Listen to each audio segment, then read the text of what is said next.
Assalamu alaikum wa rahmatullahi wa barakatuhu.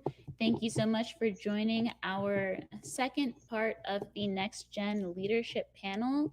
In this panel, we will be featuring our young adults from ages 18 through 35. And we'll be having a conversation about engagement and leadership in the community, inshallah. So, uh, we're very excited to get that started with all of you. And we will go ahead and introduce some of our panelists. Let's see. We have Imam Abdullah Rashid, who will be with us today. Alhamdulillah, I was so excited. We have our brother Kamal Khalil, who will be with us today. Alhamdulillah. We have brother Brian Jefferson, who will be with us today. It looks like his screen is still troubleshooting, so I'll be pulling him on later on when he's answering questions. We have Wazir Ibrahim Ali from the community who will be joining us today, who's my brother. Her actual brother, like DNA related. And we have a couple of other brothers who will be joining us later, namely potentially Abdullah Najjar for a moment and Omar McKinney. So, Alhamdulillah, excited to get started. Just as the disclaimer, some of our panelists may have we want to respect the neurodiversity of those on the panel. So some of our panelists may have autism or may have some trouble with seizures and speaking every now and then. And if that happens, we just want to make sure to be patient with our panelists, of course, because we still want to hear from them since they're a valuable part of our community. So thank you so much for your patience. So I will remove our extra panelists from the screen, and Aisha and I will get started off by sharing our questions and then pulling some panelists on to speak to them.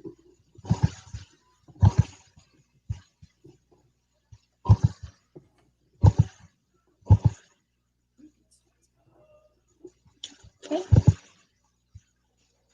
And All right. So, assalamu alaikum. The first topic that we are going to discuss is leadership. So, as Fatima already mentioned, my name is Aisha Rashid. I'm one of the co-hosts for this panel. So, for leadership, oh wait, I'm sorry. Just kidding. We're not going to do leadership first. I'm on the wrong side. We're going to do engagement first. Okay. And it moved again. Okay. All right. Okay, so actually, we're going to talk about engagement first. So, one of the things we noticed in our particular age range, we kind of did a broad age range based on what we ourselves see in the masjid. So, we did mostly 18 to 35, particularly because we noticed that that particular age group has the least amount of representation in our particular community and other communities as well. So, we wanted to discuss it, especially now because this group is definitely going to be important as far as leadership and moving forward. We kind of wanted to discuss amongst ourselves and give a little bit of feedback of how we feel that we can increase the engagement, especially right now during the pandemic. So we're just going to go through these questions to give everyone a chance to participate. We also recognize that with such a wide age range, everyone is at a different stage in life. So some people are in college, some people just graduated from college, some people just graduated from high school and are going to college, some people are working, some people are not working, some people may not even be going to college, just doing a trade. Some people have children and some with no children, some are single and married. So it's such a wide range. So that's why we kind of wanted to bring it up and discuss it amongst ourselves to see what we want our community to look like moving forward, inshallah. Okay, so the first question is what kinds of programs would we like to see at the masjid?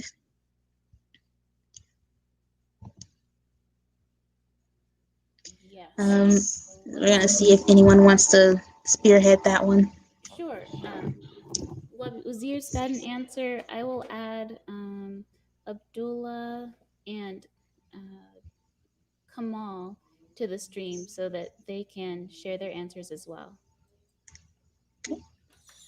Um, Do they have answers first? They can go first. Go for it. All right. So, something that I feel is important is related to not only religious things, as is a masjid, it's the house of God, but also things that aren't directly pertaining to religion.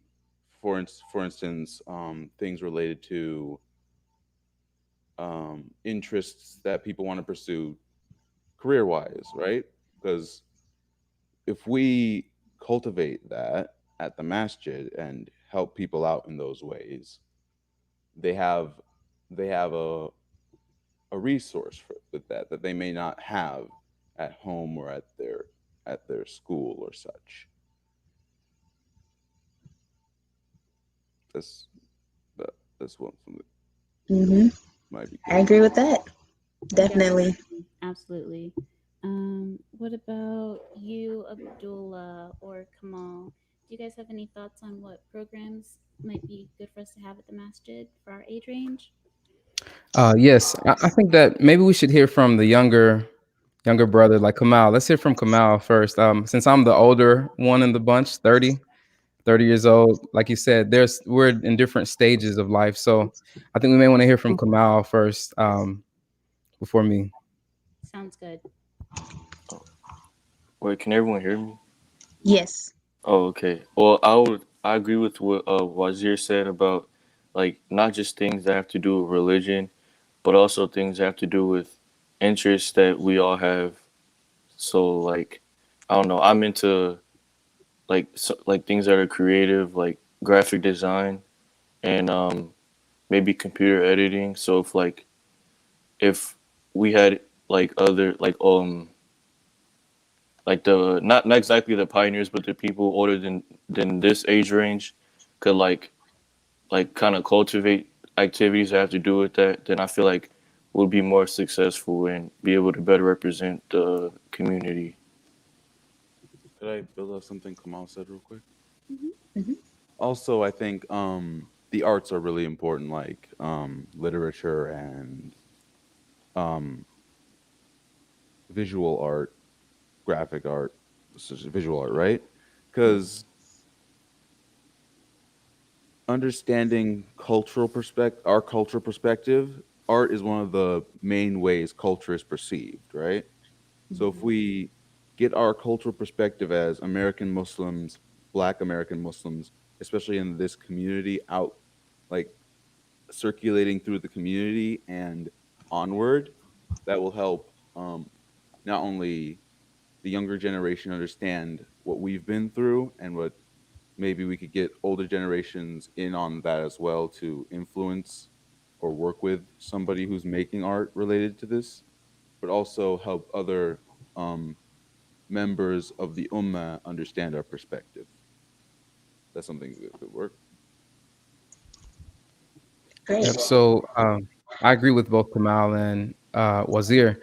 One of the things that I would like to see is more socially engaging programs. So when I turned 18, um, I used to go to a lot of social outings. Right. When I became more involved in the masjid, I actually stopped because a lot of those places had alcohol. There was, there may be drugs there.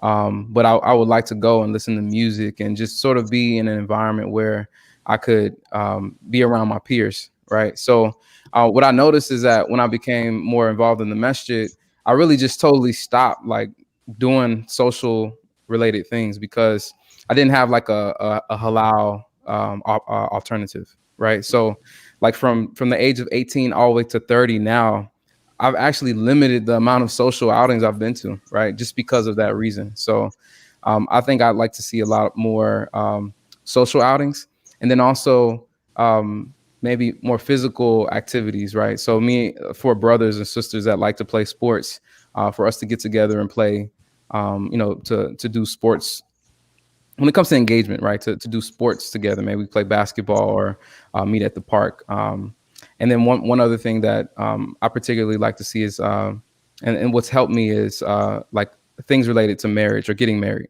right? So me and my wife, we have children, but having events and things like that we could go to that's relevant to us and our age range would be pretty exciting. Alhamdulillah, I definitely agree. Absolutely. I know that my input was going to be more social events where you can like connect with your Muslim peers in a halal space, just because when in college I noticed the shift where when you hit 21, most of the social spaces become spaces where they're like alcohol or other elements that we don't really want to be around as much as Muslims. So to have more to have more social spaces that we can be in as Muslims and find social community would be a blessing. Let me see. And the next Yeah. question. Oh, go ahead. Go ahead. Oh no, I was just gonna say I don't want to beat the bush, but I agree with everyone said. Definitely agree with everyone said. But inshallah, we can elaborate a little bit more as we go on. Right. Let me see. The next question, I think these two actually build into each other, would be what would we like our community of young adult Muslims to look like? And how can we start working towards that during the pandemic? So what would we like our as we're thinking about developing like young adult Muslim community, how can we start doing that during the pandemic now? I think a way that we could is have a bit of a better online presence, because there's not as much engagement with online is one of the major ways you engage people during the pandemic right now. And the masjid's online presence, I'm not sure if I'm just it's pretty good relative to like I'm going to HCC right now. Their online presence is not very good at all. I don't know how to contact really anyone that much. I don't know how to talk to anyone. So compared to, for example, HCC, not calling anything out. Dang it. Okay. Okay. It's better than that, I'll say, the Master's online presence. But I feel it is still has room for improvement. That's a good way of putting it. And getting people to be able to engage online would really help. Definitely. What do you think, Kamal? What would you like the community of young adult Muslims to look like, and how can we start cultivating that during the pandemic? Um, uh, uh, I don't, I don't really have any thoughts on that. Okay, that's totally okay. Yeah, I feel like cool. it's okay to feel stumped with some of these questions. Okay, yeah, But definitely, at least we wanted to make sure to open up all of the questions to everybody, because yeah, you never know where brilliant insights would come from. And if you're Hmm. stumped, then the rest of us, some of us, that makes it okay to be stumped. Hmm. Um, what about Abdullah or Aisha? Did you have thoughts? Abdul, if you wanted to go first, then Like I said, I'll go last because I'm older. I'll just I'll be the last one to speak. I'll let everyone else go first. okay. Well, just listening to what everyone has said thus far, I definitely agree with everything because I've noticed with the different generations, like our parents, for example, they could go to the masjid and sit there for like 10 hours and listen to lectures. But our generation, we may listen to lectures because we know they're valuable, but we don't want to do that at every single event we have. And I've spoken to a few other young adult Muslims who aren't on here right now, and they've said the same things, like we need engaging events, we need more social events, just places where we can have halal fun and also meet other Muslims. And then as Brother Wazir was mentioning, definitely a better online presence, because that's where most of us are anyway. Like we didn't necessarily grow up, some of us didn't grow up with phones. I was a 90s baby, so we didn't grow up with phones, but the Gen Z or whoever's younger than me, some of them grew up with phones, and this is their whole life, you know. So it would be nice to see different things when I go on Instagram, you know, a better presence from the masjid. And that may come from us actually doing that because that is our expertise. So maybe our parents may not know how to use Instagram as much. So I think that that definitely is one of the things that is important. Yeah, so I'll go ahead and I hear echo. I hear it as well, but I'm not sure if it's an internet connection thing or if it's a microphone Okay. thing. Is it still there? No. All No. right. Okay, so I'll go ahead and just contribute. So from my perspective, I think that as a Muslim community, the young adults, we all have a variety of different interests, right? So I'm an engineer. I work as a software engineer. Someone else may be working in the medical field. Another person may be an artist. I think what I'd like to see is that everyone contribute to the betterment of the community from their perspective, right? So and be valued. That's another thing. Be valued. So if we need art done in the masjid, one of the artists can maybe do the artistry. If we need something, some interior design, we may have interior designers. They can contribute as an interior designer, right? Whatever. If we're talking about health, we bring in some of the health professionals, right? Whatever interest that we as young adults have, I think our community can grow tremendously by us being able to come in and use our expertise and show our proficiency, and that's how I think we'll thrive as young adults in whatever space that we have interest in. So that's what I like to see. So innovation in the community by bringing in the young adults, and they can from whatever experience they have and whatever they're doing in the world, they can contribute to the masjid and to the community. Alhamdulillah. Alhamdulillah. Absolutely. Fatima, did you want to add to that, or did you want to kind of Oh, include in the next I question? forgot that I didn't answer the question. It's okay. I would agree that online presence may be a great way to start. I know that when I've been thinking about what I would like to see in our young adult Muslim community, I've been thinking about just having more spaces to connect with other Muslims my age and to find community. And I think that's something that we can start doing online. For example, if I wanted to meet or hang out with more Muslim sisters my age, I could text Aisha. Aisha could text her friends from the masjid. I could text my friends from the masjid, and we could do like a virtual like Zoom session.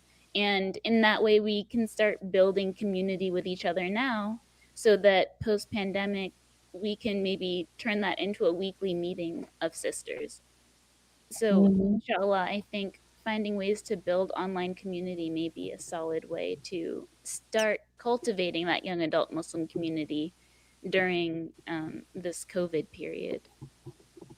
I definitely agree with that. And we actually started a group about, I want to say 2 years ago. It was called the Young Muslim Association, and it was very, very strong in the beginning, and then it kind of like died out, but the need didn't. So I think that we're gonna have to revamp that. So if anybody is watching right now, inshallah, look out for that. So the last question we kind of answered, but does anyone have anything to elaborate? So it says, what kind of outlets / engagement do we need as a community? Well, I would like to say I think like we're kind of already doing that by building the community center, because that's kind of a way that people that like that don't have what they need within the masjid, they can get it through the community center because of the stuff that, well, not the stuff, like the activities and the I don't want to say objects, but like because I'm from what I heard, there's gonna be computers, so, and we don't have that within the masjid, so we can get that at the community center. And then I do remember something I wanted to say about like what we wanted to the community to look like. I think like not as far as the young adults, but like as far as the pioneers and people that are like older and kind of don't see the importance of having like online presence. I think it would be like more helpful if they were more open minded to the fact that like that times are changing and that like electronics might be like how might be a way how young adults express themselves and not through like listening to lectures all day like kind of how I think Aisha was saying, like we're not able to sit like for 10 hours and listen to lectures. So like if we don't feel comfortable or we don't feel like we're being engaged through that, I feel like we shouldn't be like looked down upon. I think we should just they should just have like more of an like not to be disrespectful, but like more of an open mind towards that and be able to like I don't know like nurture that and like change it to where we were more engaged. Yes, I definitely agree. That makes sense. Definitely. Inshallah, we can. I'm sorry, Fatima. Oh no, I think Uzier was saying that maybe resources, some extra Mm-hmm. resources. Yeah, like instead of the word Mm-hmm. objects, maybe you're thinking resources. Yeah, resources. Mm-hmm. My fault. Yeah, inshallah, we can definitely work with the so inshallah we have a few questions that we'll answer at the end, but we can work with the older generations. I don't want to say older, the people who came before us and have experience in different ways that we do to change that within our group. And I definitely also agree about technology is kind of taken over at the time. But inshallah, our community center will definitely be a place that we can all start to come together and help better this engagement as far as our group goes. Definitely. Now, I know time is running on us a little bit, so I think we have to be done at 4:45-ish. Okay. So So do you want to move on to the next one? let's do leadership. That would be fantastic. Okay, let's see if I can change it without messing it. Okay, So here we for go. leadership, we included some example questions to help like spark your creativity in answering these questions. But Aisha and I, as we've been talking to our Muslim peers in the community, sometimes like our peers, when we mentioned leadership, they'd say things like, you can be a leader at the masjid if you're not an imam. What does that look like? Or I'm not really sure where to start when it comes to leadership at the masjid. So we wanted to take a minute to think about like how much do we know about stepping into leadership roles at the masjid? Do we have any experience Yes, with I answered it. leadership or No. with stepping into a leadership role or with receiving mentorship when it comes to leadership?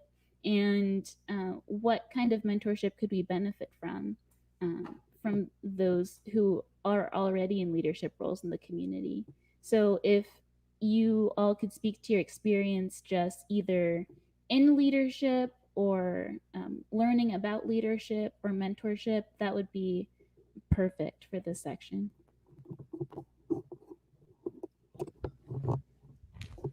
Okay, I think I'll go ahead and get started here. Can you hear me? Yes. All right. So I'm going to rewind back to 10 years ago. And I was 20 years old. Right. And the reason I want to I want to start here is because what I experienced over these 10 years was how to become a leader in our community and what's available. And what's available is often it's hard to see and hard to perceive. And I'll talk a little bit about why it's often hard for those that are on the outside or those that haven't been taken under someone's wing, why it's hard to perceive what's available.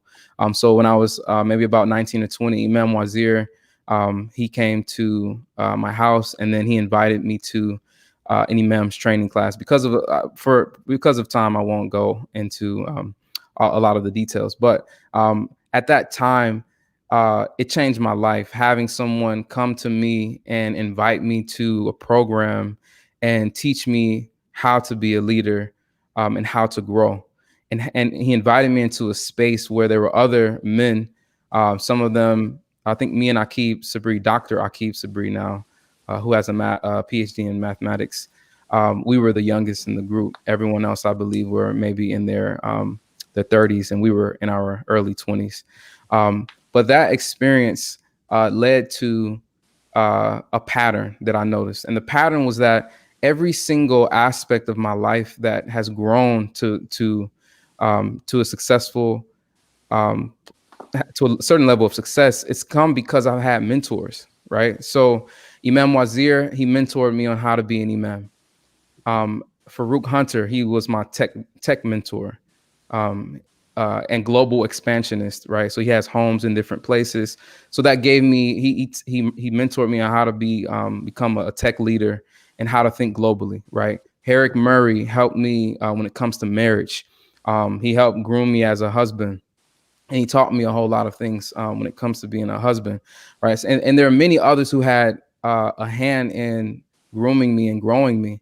So there's no way I would have known about a lot of the different. And I've served as a lead to help raise money for the playground, and we were able to build the playground, mashallah, with the help of Imam Ahmed as a project manager, right? So he helped me with project management, right? There's no way I could have found out about these different opportunities from without someone identifying a need, and then seeing me and my interest and bringing me in. So I think when the first question, how much do we know about stepping into leadership roles at the masjid now? I think most of us, we may not know, and I'll let others answer. So for those that are listening that are from the older generation, I think we have to do a better job at reaching out to the young people, and not controlling them or not forcing them into a particular interest, but identifying the interest that they have, and helping them grow that particular interest that they have. Alhamdulillah. Alhamdulillah. Wazir had something that he wanted to share. Alhamdulillah. When I think of leadership, I think it's important that two things I think very important about leadership. One is that leadership is more of a role as opposed to is more of a position as opposed to a role, as in like different people can be leaders at different times, as opposed to like one person's the leader and everybody else follows. So having a good leadership ethic and understanding in the community as a whole is very important. Also, the leader should represent the interests of the community as a whole. Um, I One way I think of a good way for doing that is only real way I know to do that really well is democracy. I guess like we could poll or vote or something like that. Maybe like, especially if it gets to the point where there's a lot of people involved. Of course, there's always going to have to be the imams, right? And that's like, for example, Rome. Rome had like the Senate and the consul. The Senate were the elders, and they weren't elected. Then the consul was eventually, after a while, the consul was elected by everyone in the population, right? So the consul would work with the Senate to get stuff done, so that they had the voice of the knowledgeable older community, and the older generation that wasn't interfered with by people's biases. But then they also had the more direct, less knowledgeable, but also people's voice that was the consul.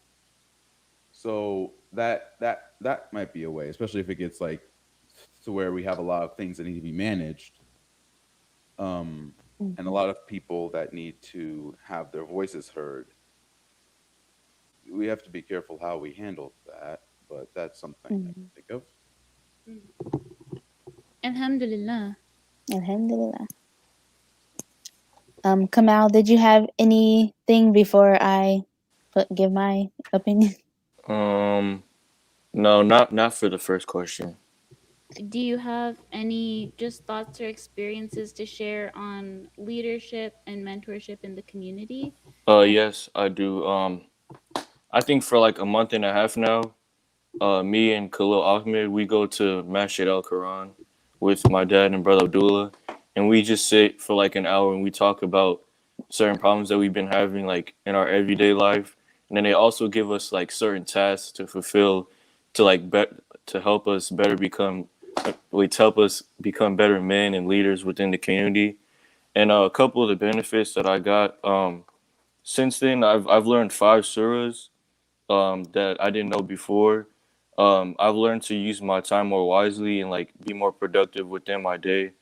And I've learned to like set goals and like write them down. Don't type them, because if you write them down, it's scientifically proven that it's like you're more easily to. I think you're more. It's easier to remember them. I honestly can't remember what it was, but I've heard that writing is more beneficial than typing it. And then also reading them every day so that's pretty much like stuck in your brain and even maybe in your subconscious, so that you can like remember your goals.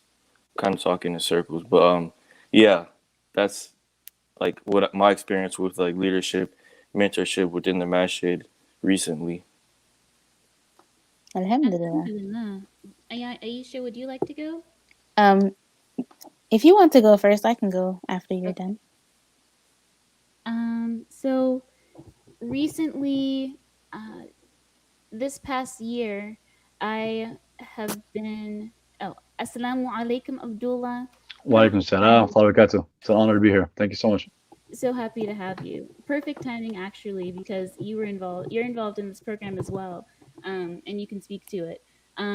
This past year, Abdullah and I have been part of Imam Wazir's leadership training class, and being a part of that leadership training class has been helpful for me just to gain some Islamic perspectives on leadership and to have those Islamic perspectives inform how I navigate leadership. We had some opportunities to practice leadership skills in helping out with the SIRA program earlier this year, and I would say that just having some opportunities to practice was beneficial for me. I'm also active in some of the masjid leadership positions now. For this event, for example, I've been helping out with some of the website design and the social media posts, and just having the opportunity to see what it's like to work on a leadership team and to put on an event like this digitally has been a very valuable growing experience for me as I'm trying to figure out what my leadership positions may look like as I get older and I'm involved in the community and I'm taking on the roles of the adults who are currently in those positions as they pass the torch. And I would say that just having that experience, seeking out an opportunity for leadership and finding mentors in the process has been a valuable process and experience for me. Abdullah, I know that you're involved in the leadership class now that Imam Wazir is teaching. Can you speak a little bit to the value of Absolutely. leadership? I would love to. Mentorship? Sure. Assalamu alaikum, everyone. Thank you guys so much for everything. May Allah Walaikum. bless you all. So I wanted to share a few words. Okay, so I didn't grow up in the Imam Wardi Muhammad community, so you can say I'm an outsider or a brother, a student of the community.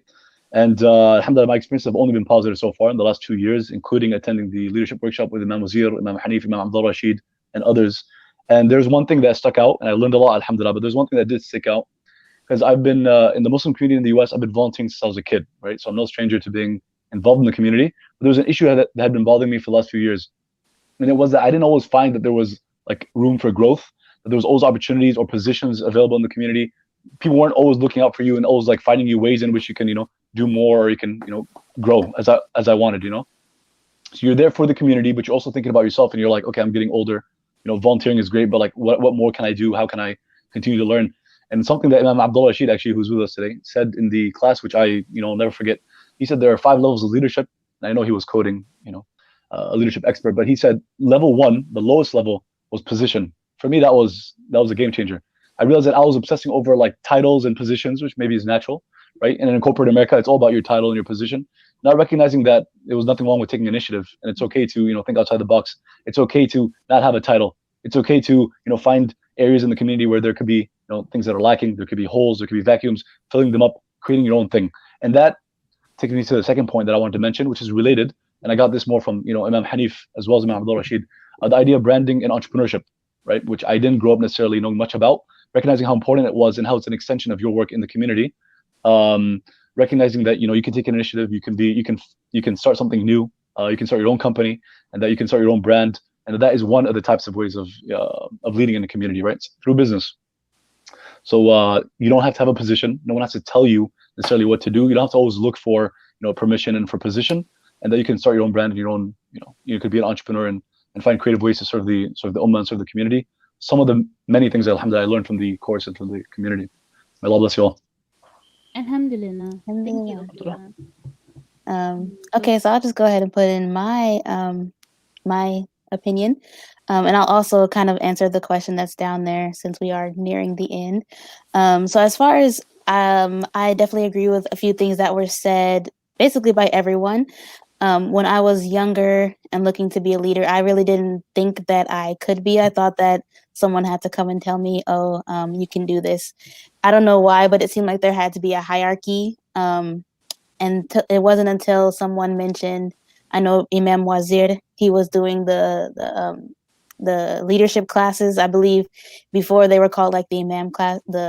I don't remember exactly what it was called, but I thought it was only for men, in other words, until someone spoke to Imam Wazir and he was like, no, it's for everyone. But the key to it is that although it was open for everyone, I didn't know. And I also spoke to a few of my other Muslima peers, and they were saying the same things. They were saying I would be in the class if I knew it was open for them. And when I found out my cousin was in the class, Fatima, and she was in the class from college, and I was already out of college and living here, and I was in the class, I was just like, what? Like, why am I not in this class? So I did attend a few classes once I realized I could go. But yeah, I definitely agree. Like a lot of my generation just doesn't realize that our opinions are valuable. I believe I was not at this talk, but at one of the Night of Powers, they spoke to the youth, and a lot of them were saying, well, you aren't listening to our ideas. And Imam Wazir, I definitely appreciate for him for this. He said that this is our community too, this is our masjid too, and we can do whatever, of course, halal, but we can do, whatever ideas we have, we can do them. So that's kind of what started us on the path to starting our own Young Muslim Association group, which inshallah we will revamp. I'm going to get with Fatima after this about it.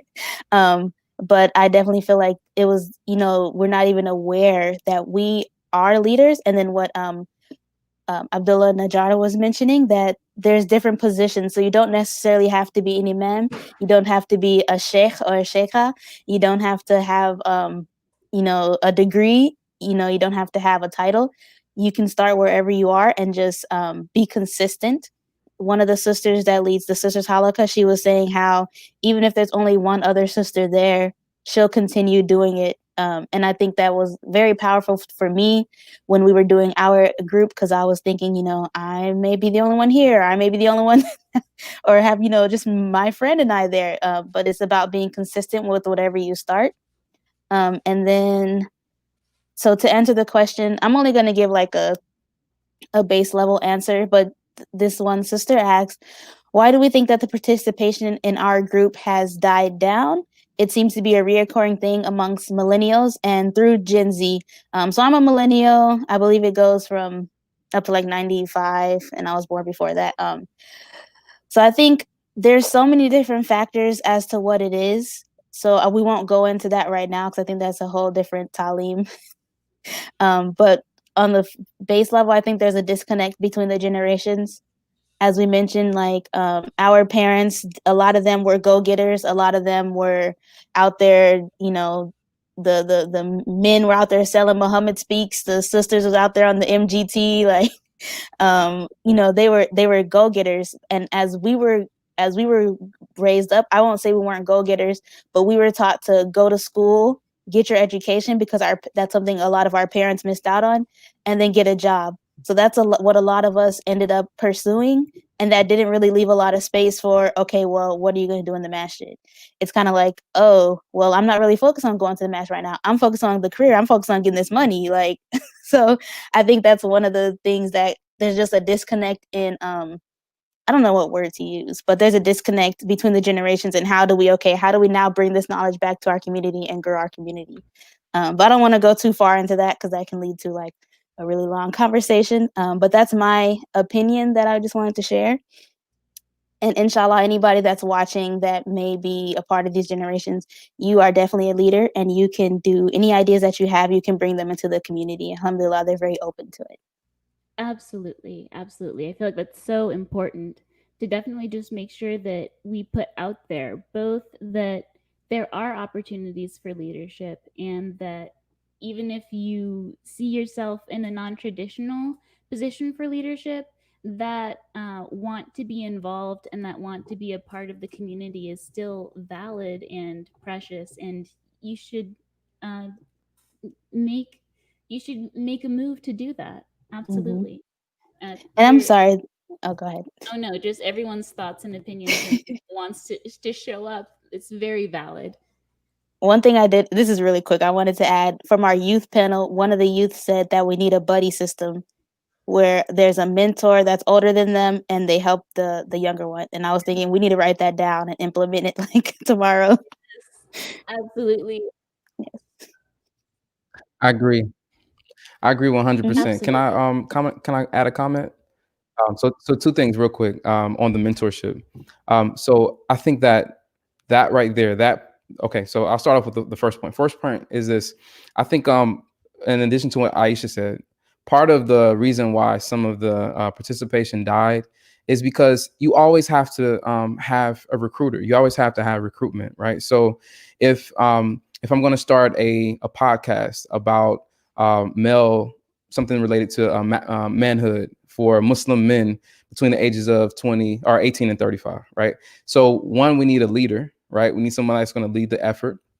And two, the leader has to go and say, "Hey, this is what we have going on," and and he has to advertise it, and he has to be consistent, right? I'm using he because of the particular program I mentioned, but this is doesn't matter about gender, right? So I think one of the things is that we need to identify some of those young leaders and invest in them. I mean, invest time with them. Like Kamal said, him and Khalil, they come every week, but myself and Imam Hanif have to make an investment, right?